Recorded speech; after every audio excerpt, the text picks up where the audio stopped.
This is the Padua Podcast Network.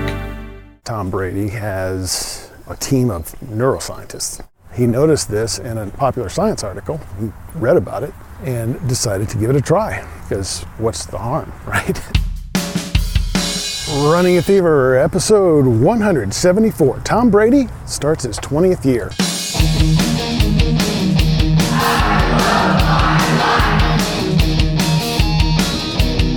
Welcome to Running a Fever. I'm so glad you're listening today. I really appreciate you being out there and listening to the podcast. If it's your first time, be sure and subscribe. You can go to YouTube and subscribe. runningafever.com/YouTube. Today we're going to talk a little bit about Tom Brady starting his 20th year of professional football and why he's able to do that, how he's able to have this long career.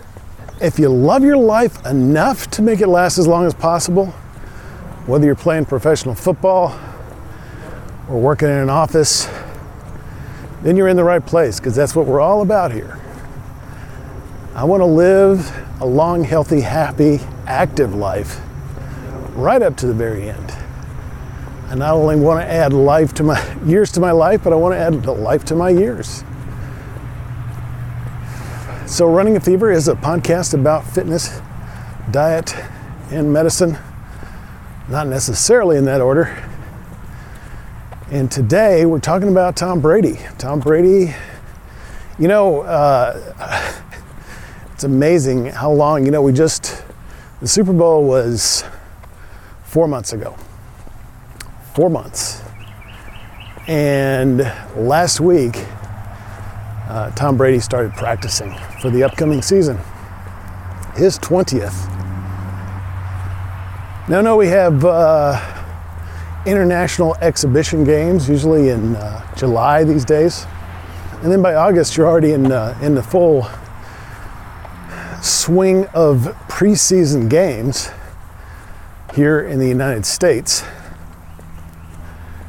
And of course, since these games are not counting towards the final score in terms of games won and lost, and who has home field advantage in the playoffs, who gets to the playoffs, who gets to the Super Bowl, the stakes are not as high. And the concern, of course, is for key players that they might get injured. So you're not likely to see as much of the key players like Tom Brady showing up and playing for a full 60 minutes in a preseason game. But nonetheless, he's already started practice as of last week. And the big story is it's his 20th season with the New England Patriots, only team that he's ever played for in the professional world. Surprising to me was that this isn't really completely unheard of. I mean, there are a number of players who have exceeded 20 years. Howdy. Hey there. 20 years with, not just in as a career, but with the same team.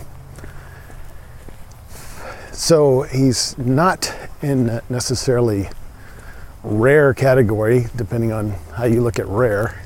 I think the average career is something like 3 or 4 years. So yeah, but he's not average, and he is a quarterback. But he is, for a quarterback, he's doing pretty well in terms of number of games played. He is 26th on the all-time list, and behind only 2 other active players. One of these being his former teammate on the Patriots, Adam Vinatieri. Adam Vinatieri. A kicker.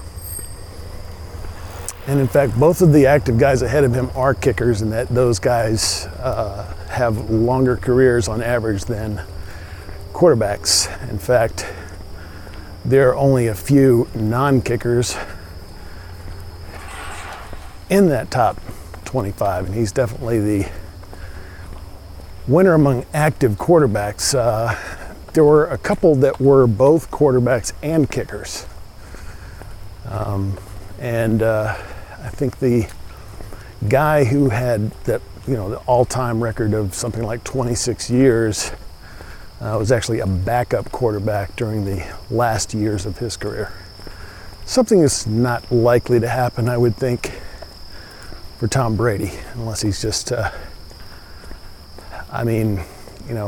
he's 41, and last year he won the Super Bowl. So he shows no signs of fading. And another thing is, last year they did introduce a new rule about roughing the passer that could benefit him, in that if you're a pass rusher, a defender who lands on a quarterback, that is a penalty. Of course, we've talked about the greatness of Tom Brady in terms of historical. He holds 47 records currently, including, I think he may be tied for the most Super Bowl appearances of any player. Certainly holds the record for his position in that regard. So why do we care, other than the fact that I'm a nominal fan of the New England Patriots and Tom Brady? This is a podcast about fitness, and longevity is one of our key themes and topics here. Longevity of life, but his ability to play at a professional level for a long period of time makes us want to look at how he does it and how he maintains that fitness, as we did with the super centenarians about long life in general.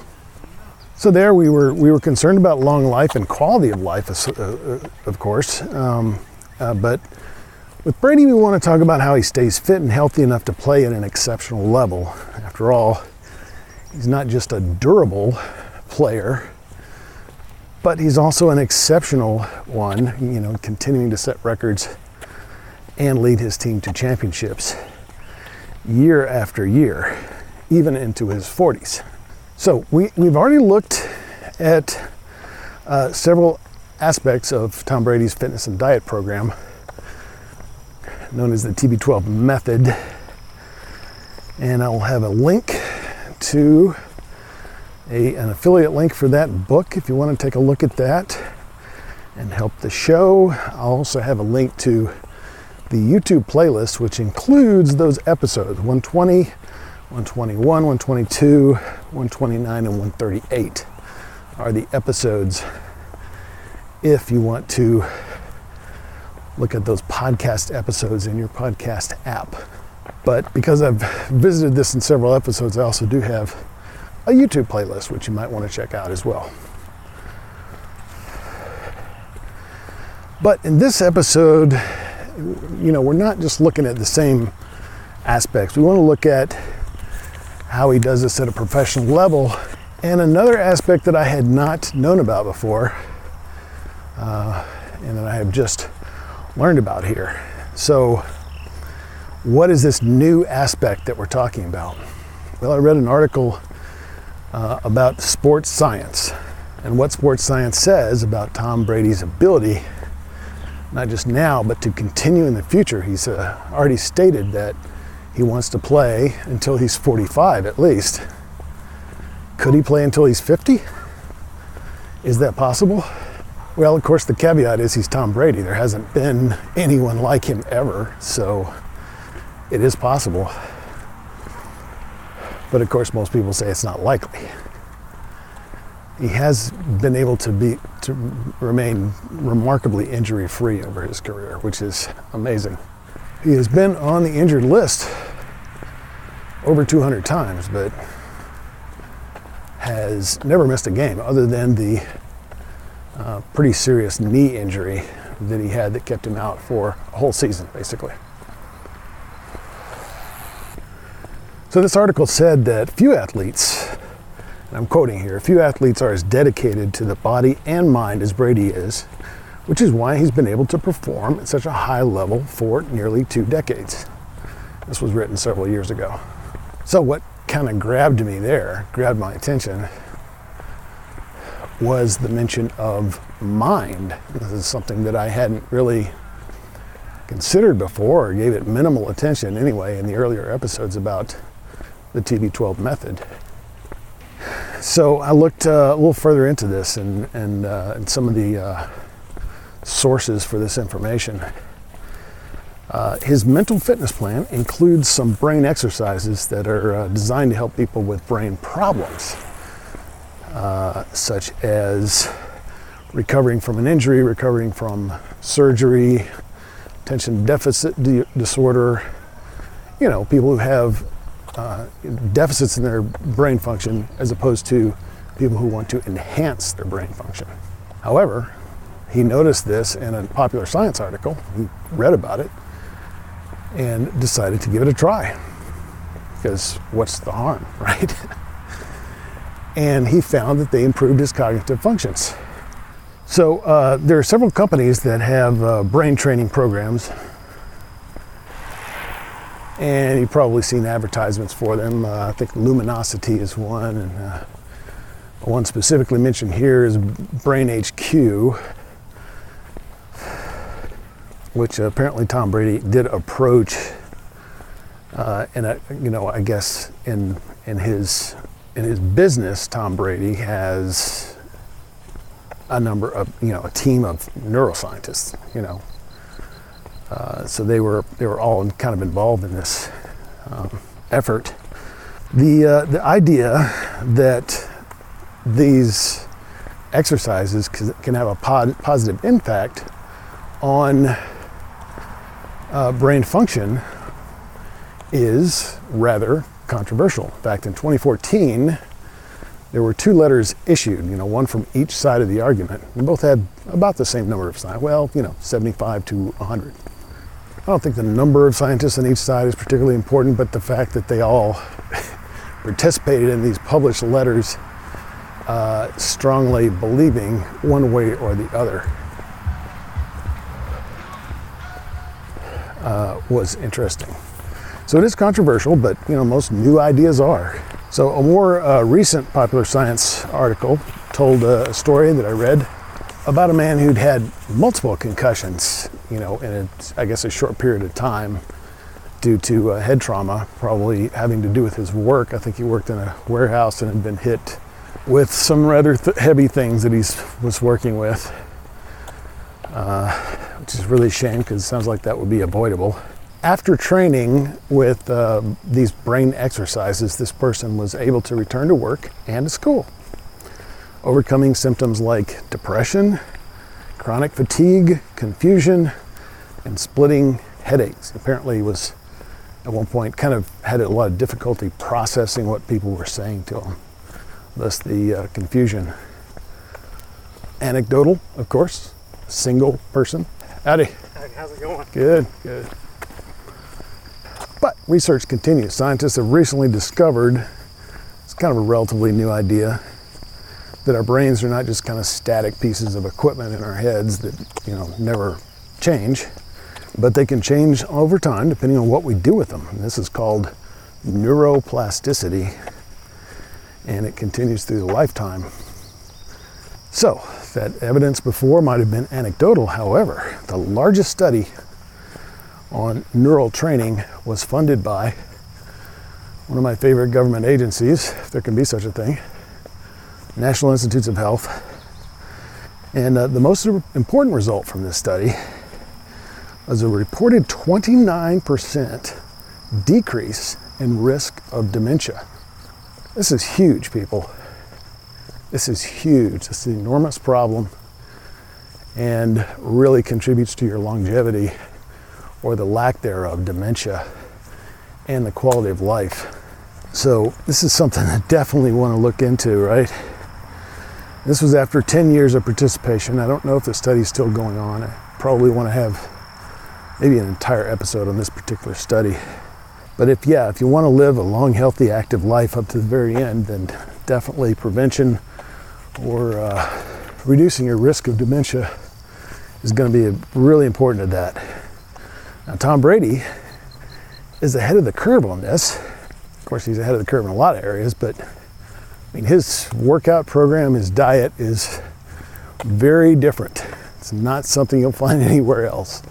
But I don't think you can attribute his longevity and his performance to just luck or hard work. Definitely hard work is involved, but he's taken some serious mental effort and resources into this. And it brings to mind LeBron James, I know, who's done something, similar, maybe not as revolutionary, but he definitely is invested in his longevity as a professional athlete. Something I might want to look at, though I'm not at all a fan. Not at all a fan of him, but if I can learn something from him, that's great. So, Brady hasn't gotten to where he is today by sticking to the status quo of fitness. How y'all doing? Whether mental or physical.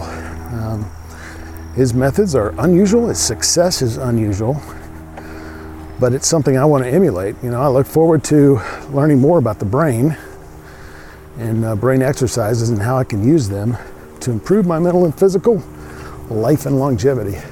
Got a bunch of references in the show notes, a bunch of links that you can read, and I recommend you check them out. And I'm pretty sure, the brain is an area that I'm very interested in, and I've already had a number of episodes, the Brain Chemical series, and I want to talk about this neuroplasticity and exercises we can do. So stay tuned, there will be more on this topic, and I really hope you've enjoyed it. I'm going to share what I learn always with you. So if you have enjoyed it, then you got the fever. And if you don't have the fever, you need to catch it. Catch the fever. runningfever.com. I will talk to you next time on Running a Fever.